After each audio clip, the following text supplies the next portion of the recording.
Here's how to make a fall or Thanksgiving centerpiece really quick.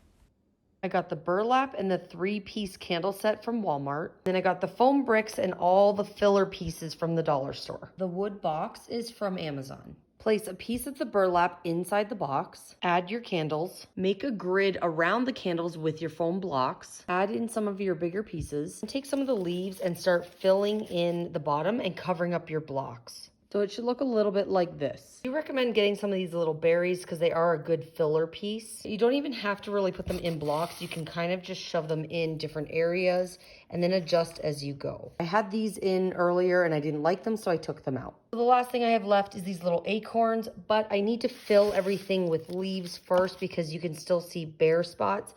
So I'm gonna fill that and then place the acorns on top. With the leaves, I do recommend when you're covering a spot to put it down flat like that. But when you're trying to have it be a filler piece, you kind of wanna just place them in up on an angle, things like this, because it'll give it more dimension.